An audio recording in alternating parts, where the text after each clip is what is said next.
warahmatullahi wabarakatuh. Sesuai dengan judul yang ada di bawah, perdarahan setelah VT gitu ya. Oke, aku mau bahas tentang itu. Ini kita bacain clue kasusnya dulu ya.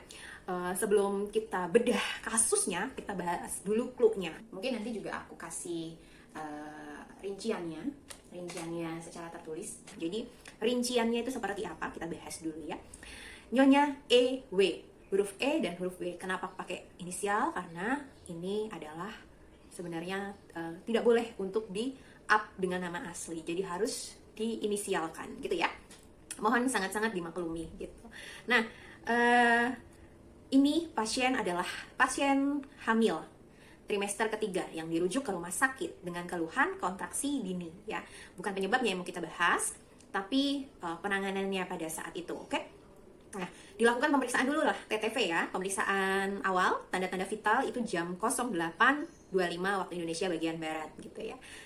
Dengan hasil tekanan darah itu 90/50 mmHg, nadinya 99 kali per menit, respirasinya 18 kali per menit, dan suhu tubuhnya 36,7 derajat Celcius. Nah, di sini diperiksa juga detak jantung janinnya, yaitu 147 kali per menit. Nah, di sini tidak ada keluhan ya sebenarnya, keluar flek itu nggak ada. Dan kita periksa juga tidak ada flek atau perdarahan per vaginem yang aktif. Jadi tidak ada sama sekali yang keluar ya dari vagina gitu. Darah itu nggak ada sama sekali. Jadi dirujuk hanya karena kontraksi dini pada saat itu ya. Pasien dalam posisi tidur terlentang. Oke, sudah terpasang di situ kita menerima rujukan dan mungkin sudah diterima dengan dokter yang sebelumnya dengan bidan sebelumnya juga. Itu sudah pasien sudah dalam kondisi tidur terlentang, sudah terpasang infus, sudah dapat injek dexamethasone. Nah, di pukul 9 itu di pukul 9.09.06 itu diberikan nifedipin dan Provenit. Provenit masuk ya. Lalu dilakukan observasi CTG, kardiotokografi itu di jam 09.55, jadi jam 10 kurang 5 menit ya. Pasien mengatakan, saat kita anamnesa, pasien mengatakan memang kontraksinya sudah cukup jauh berkurang dari yang sebelumnya. Nah, CTG juga menunjukkan di sini keadaan yang sebenarnya perlu pemantauan lebih lama gitu. Dugaan sementara bahwa janin tidur karena terjadi deselerasi. Jika terjadi deselerasi itu sebenarnya ada dua kemungkinan. Yang pertama janin tidur atau gawat janin. Nah, diperiksa lagi nih, diperiksa ulang tekanan darah itu di pukul 11 dengan hasil 130/90 mmHg. Diobservasi lagi itu kurang lebih 1 jam. Nah, di sini dilakukan upaya sementara untuk pertama itu untuk dilakukan untuk diberikan nutrisi dan hidrasi kepada pasien. Yang kedua itu dengan menggoyangkan perut pasien secara perlahan, bahasa awalnya bangunin janinnya gitu ya, digerakkan secara perlahan. Nah, sesaat menunjukkan kemajuan yang berarti. Setelah itu kembali lagi, yaitu deselerasi. Dilakukan VT oleh PPDS nih. Di sini posisinya adalah dia residen junior sekaligus sebagai dokter pendamping pasien pada hari itu. Dia juga didampingi oleh seniornya gitu. Setelah VT itu terjadi perdarahan yang cukup banyak dan aktif. Setelah tangan dokter tadi keluar ya, hitungan detik pasien mengalami gemetar atau menggigil gitu. Nah, ini pertanyaannya pasti jadi, kok habis VT jadi, ya ampun Mbak Bidan, bikin takut aja habis VT keluar darah, perdarahan dan sebagainya ya. Ini jadi bahan pertanyaan. Apa yang sebenarnya terjadi dan kenapa bisa sampai terjadi perdarahan? Ini pasti jadi bahan pertanyaan untuk orang-orang yang awam. Oke, yuk kita bahas. Aku mau sharing sedikit dan ini nggak ada maksud sama sekali untuk menyinggung pihak manapun dan tidak ada maksud sama sekali menjelekan pihak manapun. Ini hanya sebagai pembelajaran diri sendiri dan pembelajaran untuk kita semua gitu. Jadi ini hanya sebagai pembelajaran, oke? Nanti kalau misalnya ada yang mau nambahin atau mau kasih saran, kasih pendapat, boleh. Mau lewat Instagram boleh, DM, atau mau personal chat juga boleh, atau mau lewat komentar di bawah ini juga boleh gitu ya. Yuk kita bahas. Oke, jadi metode kita bahasnya ini tetap aku bacain sebagian clue-nya, sekaligus aku kasih penjelasan ya. Sekaligus mungkin terselip teori-teori yang sudah aku kumpulkan. Jadi kita mulai. Nah, di sini Nyonya Ewe seorang pasien rujukan trimester 3 yang mengalami kontraksi dini, ini dirawat di RS. Mendapatkan terapi yang pertama itu tadi adalah injek dexamethasone. Nah, nifedipin dan Provenit ya. Di sini nifedipin itu diberikan kemungkinan untuk mengurangi kontraksi dan jika bersanding dengan kortikosteroid seperti dexamethasone yang tadi aku sebutkan untuk pematangan paru janin. Nah, di sini Provenit itu dimasukkan melalui anal, kemungkinan diberikan untuk mengurangi kontraksi pula. Nah, setelah observasi kurang lebih 1 jam, hasil CTG itu menunjukkan keadaan yang perlu pemantauan lebih lanjut. Tadi di clue seperti itu ya. Nah, di sini dugaan sementara bahwa janin kemungkinan adalah tidur gitu ya. Ada tanda kutipnya di sini, tidur. Nah, kata tidur ini kata yang biasa dipakai untuk awam. Nah, secara teori disebut deselerasi. Nah, deselerasi itu merupakan penurunan atau perlambatan frekuensi jantung janin dari frekuensi dasar. Jika terjadi deselerasi, nah kemungkinan di sini ada dua nih, yaitu mungkin bayinya tidur atau mungkin gawat janin gitu. Tapi bisa disesuaikan nih dengan kasusnya pada saat itu gitu kan. Kasusnya pada saat itu nih kita lihat tadi jika disesuaikan ya, kemungkinan teori yang sesuai adalah antara deselerasi dini atau deselerasi variabel. Nah, jadi apa itu deselerasi dini atau apa itu deselerasi variabel? Oke, aku kasih penjelasannya sedikit ya, FYI. Deselerasi dini merupakan penurunan frekuensi jantung karena kompresi kepala, gitu. Kompresi kepala yang bagaimana ini maksudnya? Ini berkaitan dengan kontraksi ya, proses persalinan. Nah, bisa juga terjadi selama proses persalinan dini jika bayinya prematur, gitu. Umumnya deselerasi dini ini tidak berbahaya. Nah, untuk deselerasi variabel, yang kedua ini deselerasi variabel merupakan penurunan frekuensi jantung yang terjadi ketika tali pusat mengalami kompresi atau ada penekanan gitu ya, atau tali pusatnya tertekan. Nah, deselerasi variabel yang berulang itu bisa berbahaya bagi janin gitu. Oke, nah di sini selanjutnya kan kembali lagi diobservasi kurang lebih 1 jam ya. Dua upaya sementara yang tadi yang di clue yang sudah dilakukan untuk membuat lawan dari deselerasi yaitu akselerasi. Membuat akselerasi itu dikasih 2 upaya. Yang pertama itu menggoyangkan perut ibu secara perlahan. Terus dikasih juga pemberian nutrisi dan hidrasi. Nah, di sini sesaat menunjukkan kemajuan yaitu terjadi akselerasi. Nah, ini bisa diwujudkan nih akselerasinya. Tapi lalu dokter melihat perkembangannya lagi nih. Perkembangannya bagaimana nih? Bagus apa enggak nih? Nah, dan dokter menilai keadaan janin kembali lagi seperti awal gitu. Nah, sehingga mungkin dokter di sini memutuskan untuk melakukan VT atau pemeriksaan dalam di ruangan perawatan. Nah, di sini yang menjadi catatan ya, adalah tanpa melihat atau membaca rekam medik pasien. Nah, VT dilakukan oleh PPDS. Di sini ia adalah residen junior sekaligus memiliki status sebagai dokter pendamping pasien pada hari itu. Nah, tindakan dilakukan setelah meminta saran nih sama seniornya yang pada saat itu juga ikut mendampingi. Hal yang mungkin ingin dilakukan oleh dokter jika berdasarkan teori mengarah pada kemungkinan untuk melakukan penekanan pada kepala janin melalui leher rahim dengan jari. Nah, sebagai upaya untuk melakukan akselerasi. Jadi, selain upaya 2 tadi, ini termasuk salah satu upaya untuk mewujudkan atau membuat atau memunculkan akselerasi gitu. Nah, setelah tangan dokter itu keluar atau setelah VT, segera terjadi perdarahan aktif. Nah, di sini hitungan detik pasien menggigil gemetar. Oke, aku akan jelasin sedikit ya. Kenapa bisa sampai menggigil gemetar? Mungkin beberapa teman juga udah ada yang tahu ya. Ini adalah tanda shock hemoragik ya.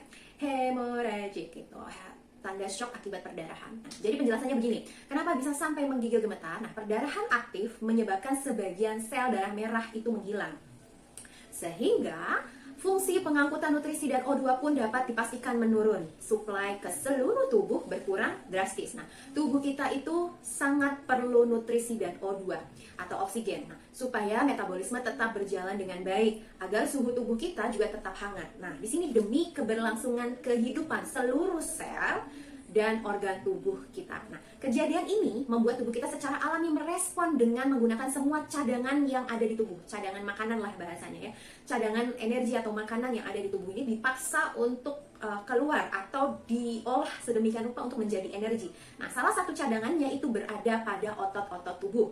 Nah, otot tubuh ini dengan stimulasi dari otot tubuh kita itu berkontraksi dengan cepat dan berulang. Ini yang disebut menggigil ya.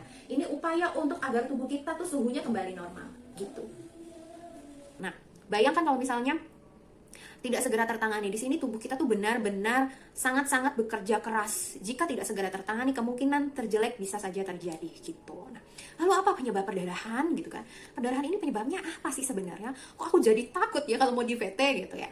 Kalau bisa di sini kalau misalnya ada mau vaginal VT atau periksa dalam oleh dokter, tanya atau enggak kasih tahu dokter diagnosa kamu tuh sebenarnya apa. Jadi jangan hanya ngomong yang di awalnya aja atau hanya keluhan saja, tapi diagnosa kamu, yang tahu tubuh kamu kan kamu gitu kan, yang tahu tubuh kita kan kita gitu. Jadi kasih tahu kalau takutnya kayak gini ya, takutnya kayak gini. Ini aku jelasin. Ternyata setelah VT dan terjadi perdarahan, fakta baru saja terungkap. Setelah terjadi perdarahan, fakta itu terungkap bahwa dokter tersebut tidak melihat adanya diagnosa lain alasan kenapa pasien tersebut dirujuk ke rumah sakit gitu. Ya, untuk tenaga kesehatan mungkin tahu arahnya kemana ya. Betul sekali. Diagnosa lainnya adalah di sini placenta previa marginalis. Betul sekali, placenta previa. Nah, ini bukan tanpa bukti ya. Jadi sebenarnya pasien tersebut itu sudah datang ke klinik-klinik dengan dokter obgyn yang mungkin sudah merujuk karena ada PP ini, placenta previa, dan itu bukan cuma satu dokter. Pasien ini sudah melakukan second opinion atau udah coba ke bukan second opinion lagi, malah lebih dari second ya, lebih dari kedua dokter. Ini jadi ada totalnya ada 3 dokter yang mengatakan PP, placenta previa dan marginalis gitu. 3 dokter ini dengan 3 rujukan, mungkin dirujuk yang terakhir adalah karena daya kontraksi dini ini. Jadi dirujuk, dan ternyata diagnosa penyerta lainnya, salah satu dokter ini mengatakan dirujukan adalah suspek placenta percreta gitu. For your information, penjelasan sedikit tentang teori placenta previa marginalis dan placenta percreta. Jadi placenta previa marginalis itu adalah bagian tepi plasenta. Jadi kalau plasenta bulat begini ada tepinya. Nah, di bagian tepi itu terletak di pinggir ostium uteri internum atau OUI gitu ya.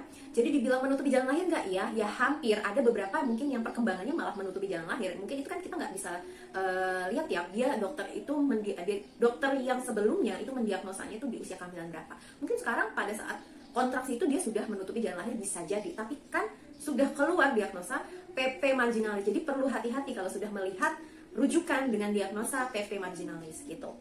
Nah, di sini PP marginalis itu di teori ya tidak dianjurkan untuk melakukan pemeriksaan dalam sebelum tersedia persiapan untuk seksio cesaria gitu. Jadi sebelum ada persiapan yang matang untuk SC, tidak diperkenankan atau tidak dianjurkan untuk melakukan VT atau vaginal touch atau periksa dalam gitu. Nah, jika tidak ada USG, jadi anggaplah kalau misalnya kita ada di pelosok gak ada USG, tapi jarang banget ya rumah sakit itu gak ada USG, biasanya ada alat USG ya.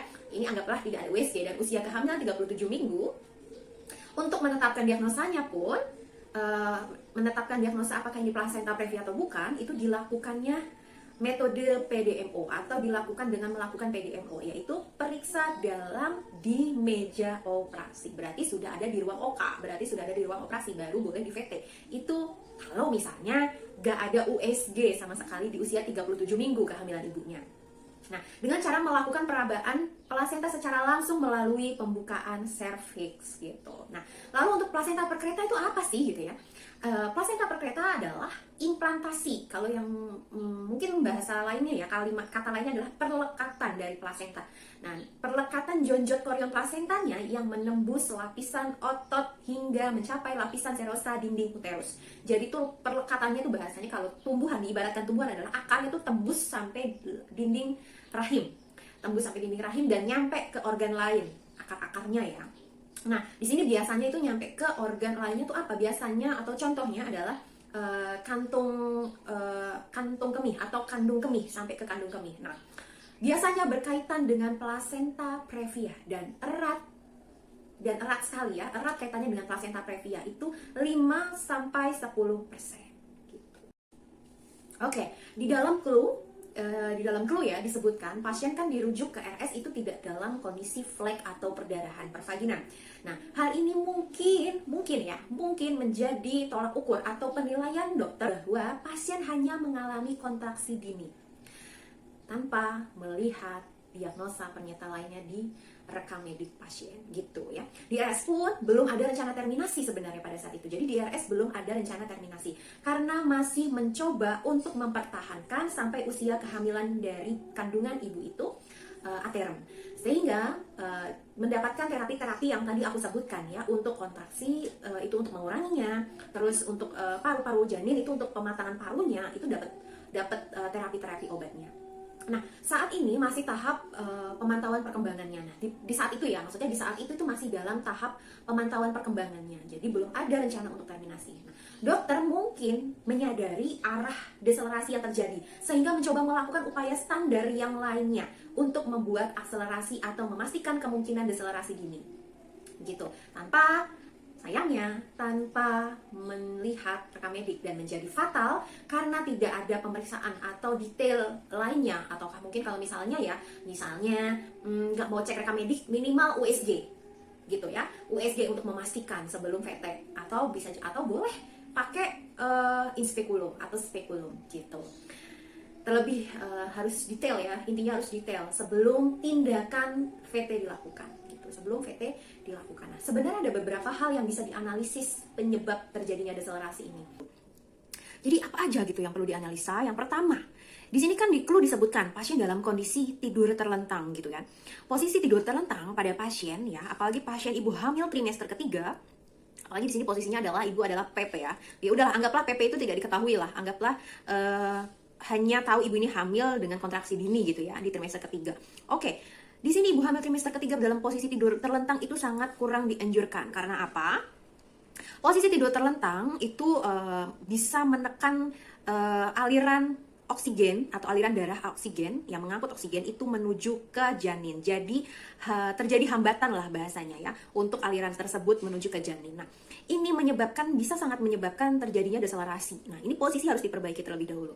Misalnya ditaruh bantalan di bawah panggulnya atau di bawah pinggulnya. Jadi dikasih bantal supaya agak lebih tinggi sedikit gitu untuk membantu supaya tidak terlalu tertekan daerah tulang punggungnya gitu. Terus atau boleh posisi setengah duduk, apalagi kan di sini ibu tidak ada perdarahan aktif saat datang ke rumah sakit gitu kan, tidak ada perdarahan, tidak ada flek, jadi aman untuk posisi setengah duduk minimal ya, jadi biar tulang punggung tidak terlalu tertekan gitu. Lalu yang kedua, deselerasi ini bisa jadi kemungkinan efek pemberian Provenit, bisakah gitu kan, bisakah kemungkinan ke arah dari efek pemberian Provenit. Nah, sebenarnya dalam teori, penjelasan teori ya, Provenit ini masuk kategori C. Provenit masuk kategori C, tapi akan berubah menjadi kategori D kalau ibu hamil sudah masuk di trimester ketiga. Jadi, ibu hamil yang sudah masuk trimester ketiga, pemberian Provenit itu kategorinya sudah masuk ke D. Nah, kenapa dokter ada yang memberikan? Nah, mungkin memang kemungkinan manfaatnya bisa lebih besar dibanding resikonya. Tapi kemungkinan dampak penggunaannya pun juga perlu dipertimbangkan. Jadi perlu dipertimbangkan dampaknya, yaitu dapat mempengaruhi jantung janin gitu. Jadi ini perlu jadi pertimbangan juga, karena seperti yang di video sebelumnya aku pernah buat, respon obat ke tubuh itu berbeda-beda ya.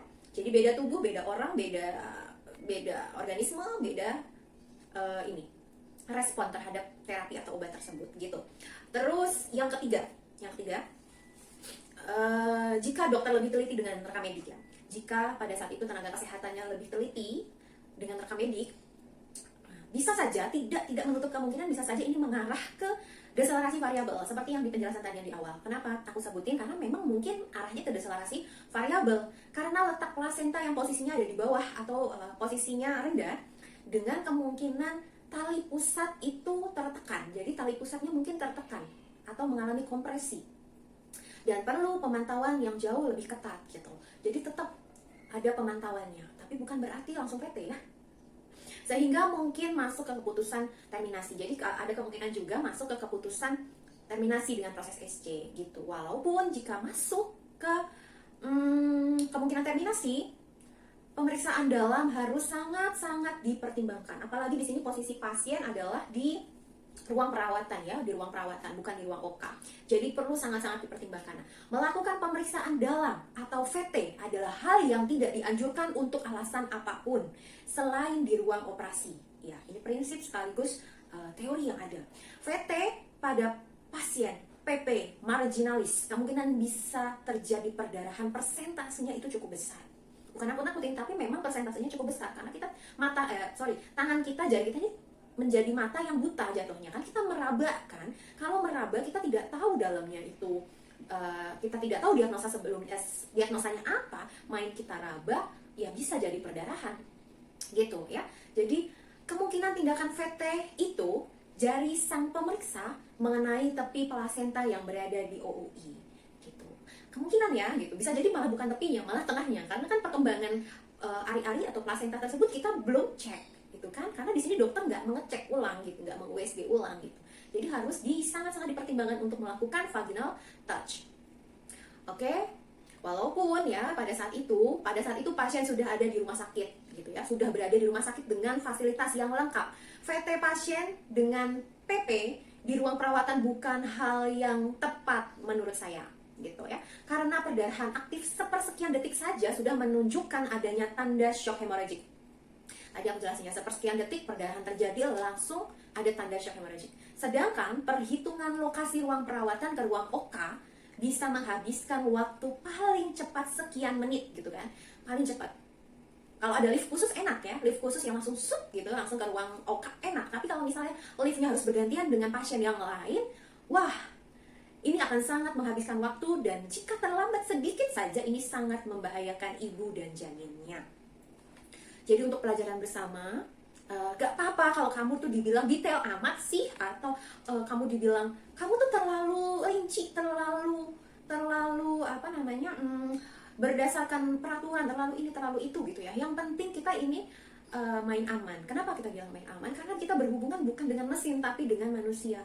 Makanya kadang aku mungkin yang agak sedikit bahas ya, aku pernah kena tegur karena aku terlalu rinci, jadi mempertanyakan banyak hal. Gimana kalau misalnya kita lakuin ini terjadi ini, nanti terjadi ini, nanti terjadi ini gitu. Itu bukan karena takut, kita mempersiapkan hal-hal yang kemungkinan bisa terjadi gitu kan. Karena kita ini berhubungan dengan tubuh manusia yang kita tidak tahu gitu ya. Alat itu hanya bisa memprediksi sekian persen, tapi persentase sisanya itu milik Tuhan gitu kan. Jadi kita perlu siap dan kita perlu teliti untuk segala hal, karena menurut saya ini berhubungan dengan nyawa orang gitu. Jadi kalau ditanya gimana keadaannya pada saat itu, jujur saya kurang tahu, karena pada saat itu memang saya hari terakhir di situ, jadi kurang banyak tahu kondisi ibu dan janinnya. Tapi saya percaya sih selamat, karena itu termasuk rumah sakit besar ya, insya Allah selamat. Pada saat itu memang kondisinya saya memperingatkan pun agak sulit gitu ya, karena mungkin posisinya kurang gitu ya. Oke, sekian dari saya, kita sharing. Kalau misalnya ada tambahan mengenai teori atau mengenai yang kurang atau mau melengkapi, silahkan boleh DM atau mau message pribadi atau boleh komen di bawah. Oke, terima kasih. Wassalamualaikum warahmatullahi wabarakatuh. Bye-bye.